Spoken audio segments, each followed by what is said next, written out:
Shalom teman-teman. Shalom. Kembali bertemu dengan kami hari ini untuk bersekutu bersama-sama nih teman-teman secara online. Sebelum kita memulai, alangkah baiknya kalau kita menyanyikan sebuah lagu. Kita akan menyanyikan sebuah lagu yang tenar di gereja kita, yaitu Tiap Langkahku.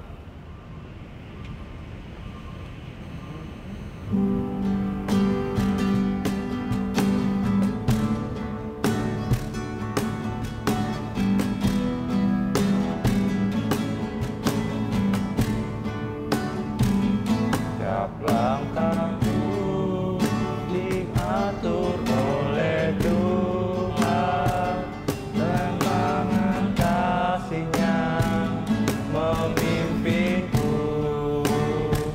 di tengah badai yang menakutkan. Hatiku tetap tenang teguh. Tiap langkahku ku tahu yang Tuhan pimpin, di tempat tinggiku diantarnya,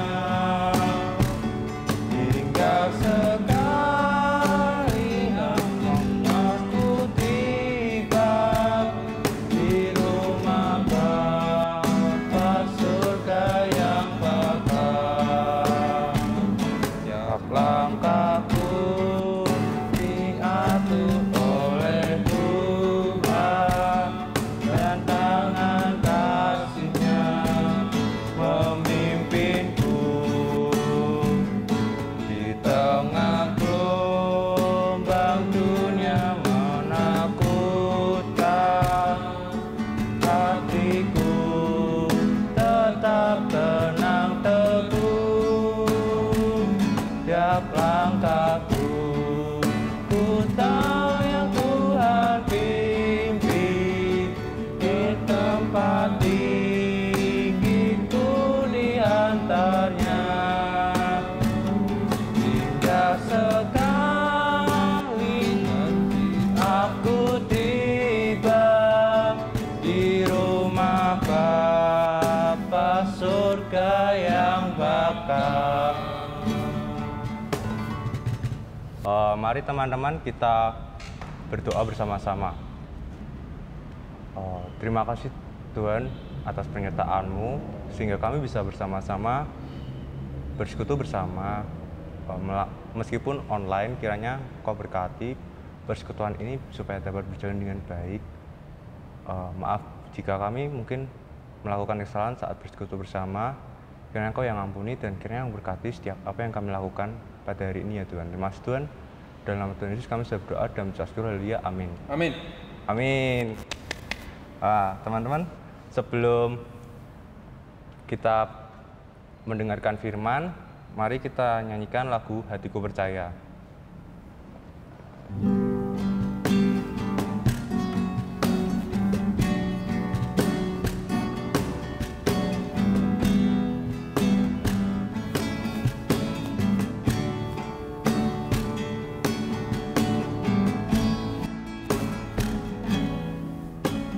Saat ku tak melihat jalanmu, saat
Oke teman-teman semua, tibalah saatnya kita akan bersama-sama merenungkan firman Tuhan. Sebelum kita merenungkan firman Tuhan, mari kita bersama-sama berdoa. Kami bersyukur Tuhan untuk kasih setia-Mu yang senantiasa menyertai kami di dalam keadaan suka maupun duka. Kami bersyukur bahwa kami masih diberikan kesempatan untuk bersama-sama bersekutu walaupun online. Tuhan, kami bersyukur untuk fasilitas yang Tuhan juga berikan kepada kami sehingga kami bisa bersekutu bersama. Ya Tuhan, sebentar lagi kami akan mendengarkan firman-Mu. Terangilah hati dan pikiran kami oleh Roh Kudus-Mu, kiranya kami yang terbatas ini dapat mengerti dan dapat melakukannya. Murnikanlah hati kami ya Tuhan, dan ampunilah segala dosa kami. Kami siap mendengarkan firman-Mu. Hanya di dalam nama Tuhan Yesus Kristus, kami berdoa dan mengucap syukur. Amin.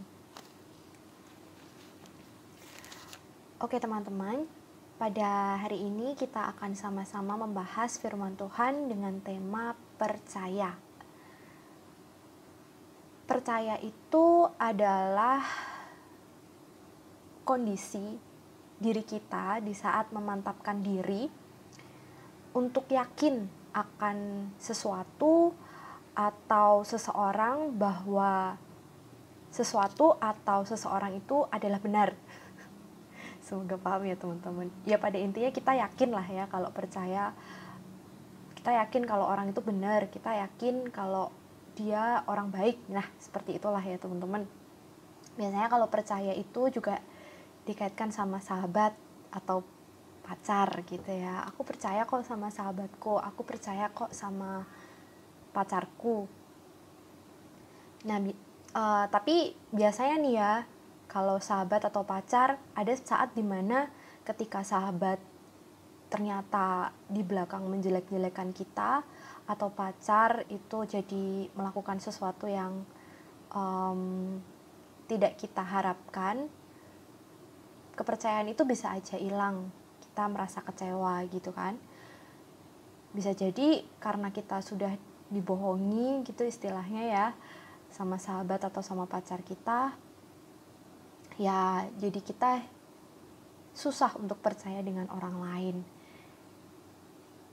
Ya kira-kira begitulah ya teman-teman soal percaya. Berarti bisa disimpulkan kalau sebenarnya percaya itu mahal harganya. Artinya apa itu ya? Kalau mempertahankan rasa percaya itu tetap ada, berarti harus ada apa ya? Kayak kesatuan dua belah pihak gitu ya. Kalau misalnya sahabat ya, gimana kita mempertahankan kepercayaan kita dan kita juga mempertahankan supaya kita dipercaya. Ya itu nggak mudah ya teman-teman, karena kita juga manusia gitu kan. Kadang-kadang kita kecewa dan juga bisa mengecewakan. Tapi selama kita mendasari relasi kita ataupun hubungan kita dengan orang lain dengan karya Tuhan, tentunya ya kita akan pelan-pelan bersama mengungkapkan rasa percaya kita itu dengan benar. Jadi kita tuh perlu berlatih untuk mengelola rasa percaya kita. Dan tidak hanya kepada teman, sahabat, ataupun pacar, tetapi dalam hal ini kita pun juga harus terus melatih rasa percaya kita terutama kepada Tuhan.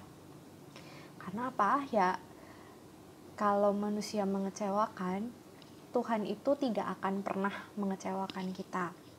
Karena ya hanya Tuhan yang tahu tentang diri kita, hanya Tuhan sumber pertolongan kita. Dan satu-satunya sosok yang bisa menolong kita di saat kita bergumul berat gitu ya teman-teman. Jadi kita di sini mau sama-sama belajar percaya sama Tuhan itu bukan kalau Tuhan bla bla bla. Aku percaya kalau Tuhan memberikanku berkat. Tetapi kita mau sama-sama juga belajar kalau di dalam keadaan apapun, ya, di dalam keadaan sedih sekalipun atau berat sekalipun, ya kita tetap percaya dengan Tuhan karena Tuhan senantiasa bersama kita. Nah, di sini kita akan sama-sama belajar dari perempuan Kanaan. Kita akan bersama-sama membaca dari Matius 15 ayat 21 sampai 28. Oke, kita buka bersama-sama ya teman-teman.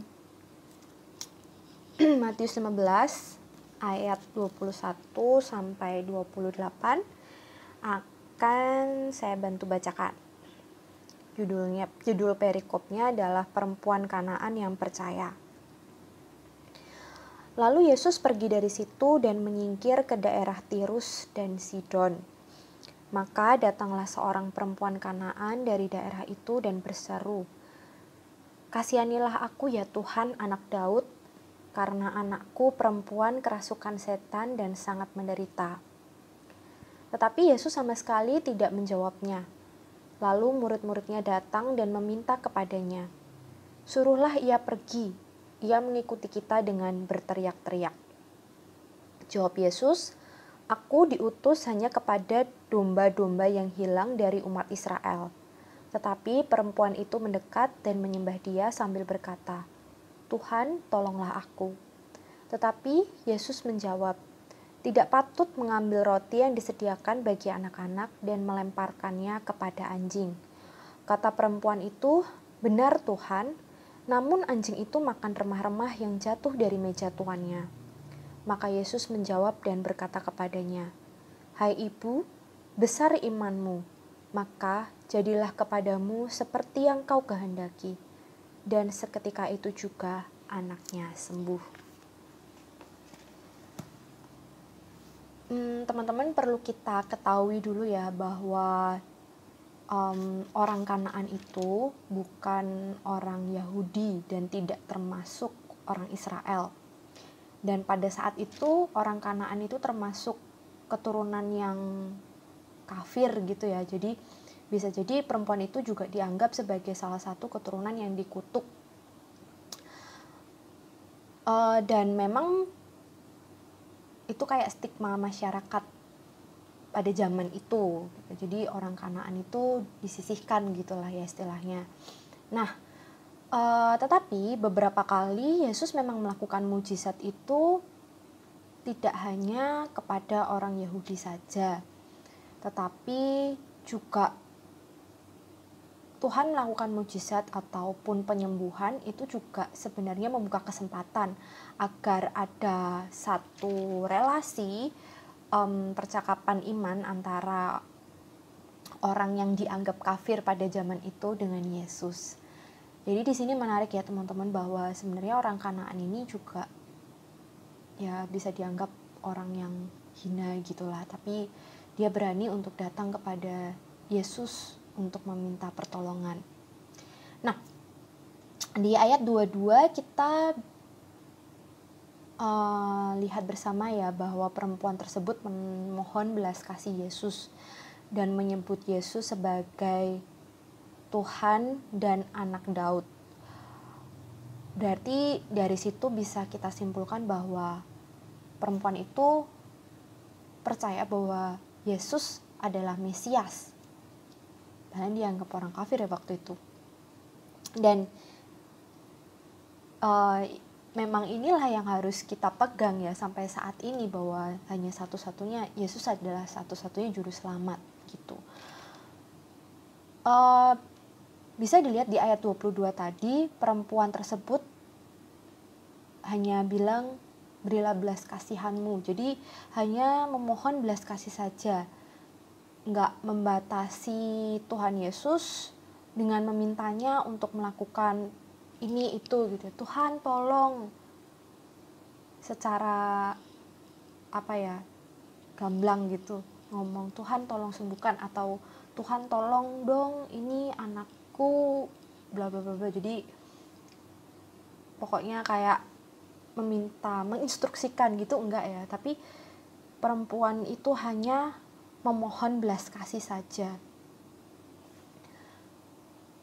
Dan kita lihat respon Yesus pada saat itu di ayat 23. Apa teman-teman? Di ayat 23, Yesus diam aja. Rasanya gimana coba? Kita sudah datang, terus di ayat 23, tetapi Yesus sama sekali tidak menjawabnya. Kalau pada saat itu gimana perasaan kita nih teman-teman? Kita datang karena benar-benar dalam pergumulan. Kalau ini kan posisinya berarti kan perempuan Kanaan ini berharap banget anaknya sembuh ya. Jadi terus tapi Tuhan Yesus diam aja. Bahkan di ayat 24 Yesus menjawab dengan menunjukkan bahwa pelayananku hanya untuk orang-orang Yahudi saja. Gimana nih teman-teman? Kok Tuhan Yesus gitu ya? Kok Tuhan Yesus terkesannya tidak peduli, mendiamkan? Di sini bagian menariknya teman-teman. Apakah Tuhan Yesus tidak sepeduli itu? Tentu tidak dong teman-teman. Kita tahu persis bahwa Tuhan Yesus itu penuh kasih. Tuhan Yesus itu yang paling mengerti kita. Tuhan Yesus sendiri sudah tahu kebutuhan kita. Jadi kira-kira kenapa nih Tuhan Yesus kok tidak merespon gitu, terkesan diam? Bisa kita kita duga ya, bahwa Tuhan Yesus itu mendiamkan untuk menguji iman perempuan tersebut. Seperti tadi yang saya bilang bahwa Yesus sendiri itu telah mengetahui sebenarnya apa yang ada di dalam hati perempuan tersebut, apa yang diminta sebenarnya oleh perempuan tersebut. Tetapi Yesus ingin menguji iman perempuan tersebut. Dan di sini Tuhan Yesus pun tahu persis kekuatan iman dari perempuan tersebut dan seberapa mampu perempuan itu tentunya di dalam anugerah Tuhan ya menghadapi keadaan yang bisa dikatakan mematahkan harapan, mematahkan semangat, orang didiemin gitu kan ya. Tapi Yesus mau supaya perempuan itu sungguh-sungguh lagi untuk memohon kepadanya. Kira-kira begitu teman-teman. Jadi di sini bukan berarti Yesus tidak peduli, tidak. Tapi Yesus sebenarnya tahu persis, hanya Yesus memang mendiamkan untuk menguji perempuan tersebut. Dan kita lihat respon perempuan itu di ayat 25, dia makin mendekat dan menyembah Yesus sambil tetap memohon, Tuhan tolonglah aku. Terus respon Yesus apa waktu itu di ayat 26? Apakah langsung gitu ya? Oke, aku tahu apa keinginanmu gitu. Langsung ditolong. Dan ternyata Tuhan masih menguji. Di ayat 26 Yesus terkesan makin memupuskan harapan perempuan tersebut dengan mengatakan, bahkan ini kata-kata yang bisa dibilang keras ya teman-teman. Tidak patut mengambil roti yang disediakan anak-anak dan melemparkannya kepada anjing. Dan di ayat 27 sangat menarik ya respon dari perempuan ini. Dia tetap gigih walaupun apa ya istilahnya, Yesus mengatakan perkataan yang keras tadi, tetapi perempuan Kanaan itu langsung menjawab di ayat 27, benar Tuhan, namun anjing-anjing itu makan remah-remah yang jatuh dari meja tuannya.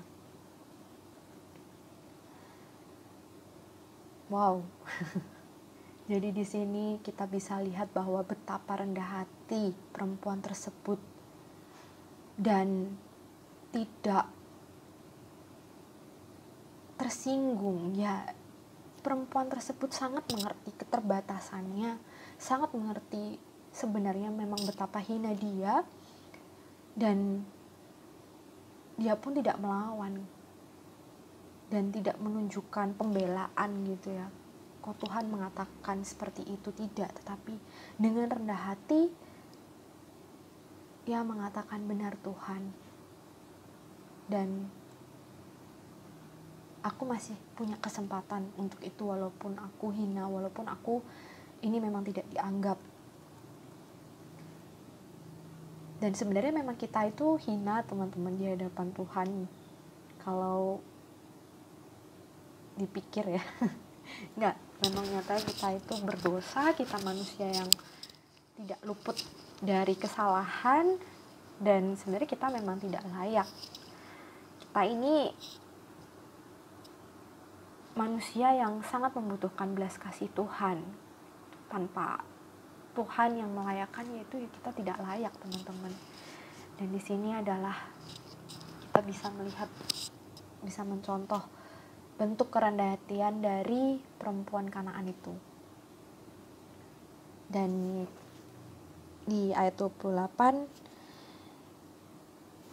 Yesus memuji iman dari perempuan Kanaan dengan berkata, "Hai ibu besar imanmu, maka jadilah kepadamu seperti yang kau kehendaki." Dan seketika itu juga anaknya sembuh.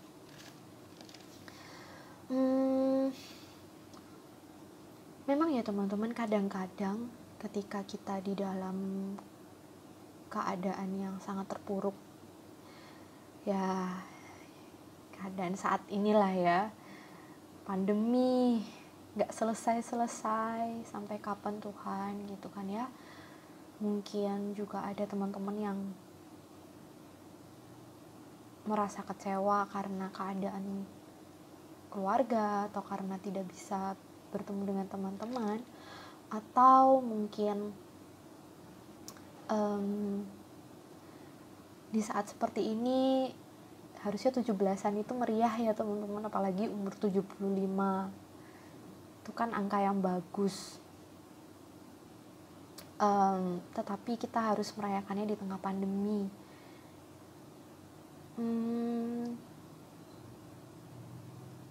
Mungkin teman-teman yang sekolah juga merasakan kesulitan, teman-teman yang bekerja juga sama-sama jadi berbeda gitu ya suasananya ya di pandemi ini.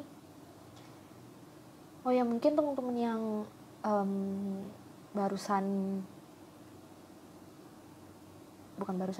sedang mencari sekolah di perguruan tinggi khususnya, mungkin kalau yang keterima tentunya ikut bersukacita untuk itu, tetap bersyukur kepada Tuhan. Tetapi kalau yang memang belum keterima, ya wajar kalau sedih, wajar kalau kecewa gitu ya teman-teman. Ya banyak sekali hal-hal yang tidak kita harapkan terjadi, dan ketika kita mengungkapkannya di dalam doa, mungkin terkesan Tuhan itu diam, terkesan Tuhan itu tidak melakukan apapun. Tetapi ketika kita membaca dan merenungkan firman ini, kita diingatkan kembali bahwa Tuhan itu gak diam, Tuhan itu bukan tidak peduli, tetapi Tuhan ingin betul-betul menguji iman kita kepadanya, seberapa percaya sih kita sama Tuhan. Tuhan ingin terus kita mengenal dirinya, mengenal sosok karakternya Tuhan itu seperti apa sih. Justru di saat-saat ini Tuhan ingin kita betul-betul dekat, betul-betul mencari dan menyembah Dia. Percayalah teman-teman, Tuhan itu yang paling mengerti diri kita.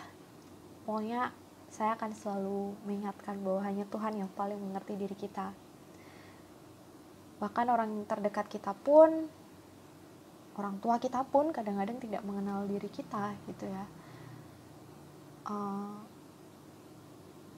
Ya hanya Tuhan yang mengerti dan bahkan sudah tahu apa yang kita butuhkan. Bahkan kita kadang-kadang tidak mengerti diri kita sendiri ya. Teman-teman yang remaja juga kadang-kadang masih mencari, sebenarnya aku tuh senang apa sih, sebenarnya aku pengen apa sih. Percayalah hanya Tuhan yang tahu, dan kita cuma punya Tuhan untuk kita yang bisa kita percaya. Dan ya Tuhan ingin bahwa kita terus percaya kepadanya itu meskipun bukan kalau Tuhan sudah memberikanku ini baru aku percaya. Oh tidak teman-teman, tapi Ia ingin bahwa di dalam keadaan apapun kita percaya kepadanya. Jadi bagaimana teman-teman, maukah kita meskipun dalam situasi yang buruk pun percaya kepada Tuhan? Mari kita sama-sama belajar untuk terus beriman dan taat pada setiap rencana dan jalan Tuhan. Tuhan sendiri yang pasti akan memampukan kita menghadapi tantangan. Tuhan pun memampukan kita menghadapi kondisi seperti ini, teman-teman. Dan meskipun mungkin kita juga ketika berusaha percaya sama Tuhan, kita diremehkan, kita malah makin dihina. Itu adalah proses Tuhan untuk membentuk kita. Justru ketika kita menyerahkan diri kita untuk diproses Tuhan sejak kita muda, percayalah Tuhan pasti akan memiliki sebuah rencana kehidupan yang indah untuk masing teman-teman. Dan memang proses masing-masing itu berbeda ya teman-teman. Cara Tuhan untuk membentuk itu berbeda masing-masing. Tuhan punya caranya sendiri. Jadi jangan juga membandingkan dengan orang lain. Kita hanya perlu fokus kepada Tuhan saja. Dan teruslah percaya bahwa Tuhan tidak akan pernah meninggalkan kita. Jadi tugas kita sekarang adalah teruslah memohon belas kasihan pada Tuhan dan tidak berhenti untuk berdoa, memohon pertolongannya. Itu adalah salah satu bentuk percaya kita kepada Tuhan. Kadang memang kita nggak bisa melakukan apa-apa di dalam keadaan saat ini. Untuk mewujudkannya pun di dalam perbuatan kita pun perlu tuntunan Tuhan. Jadi mari bersama-sama kita mencari pengharapan hanya di dalam Tuhan. Karena hanya Tuhan yang dapat kita percaya. Selamat terus membangun relasi dengan Tuhan, percaya dan hanya bergantung kepadanya. Tuhan memberkati. Mari kita berdoa. Kami bersyukur Tuhan untuk firman-Mu Tuhan yang mengingatkan kami bahwa hanya Engkau satu-satunya yang dapat kami percaya. Hanya Engkau satu-satunya yang dapat kami pegang di dalam kondisi yang tidak menentu ini Tuhan. Banyak kekecewaan, banyak kesedihan yang terkadang kami tidak mengerti Tuhan. Terkadang kami merasa Engkau diam, tidak berbuat apa-apa.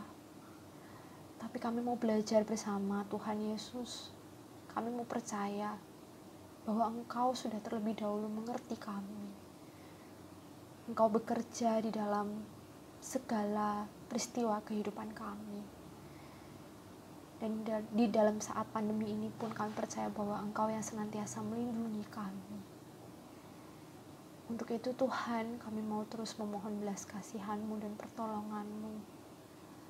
Untuk kami bisa dimampukan untuk menghadapi situasi yang tidak menentu ini. Tolonglah kami Tuhan dan ampunilah kalau kami seringkali justru berpaling, justru marah kepada Engkau. Ampunilah kami ya Tuhan. Kami menyerahkan Tuhan seluruh kehidupan kami, anak-anak-Mu ini, remaja dan pemuda GKJ UPM, hanya ke dalam tangan Tuhan. Hanya di dalam nama Tuhan Yesus Kristus kami menyerahkan seluruh doa dan permohonan kami. Amin. Terima kasih pada Mbak Kiki yang sudah memberikan firman. Untuk mengakhiri persekutuan kita pada kali ini, mari kita nyanyikan lagu Hatiku Percaya.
kasih setiamu tak pergi dariku. Terima kasih. Tuhan Yesus memberkati. Tuhan memberkati.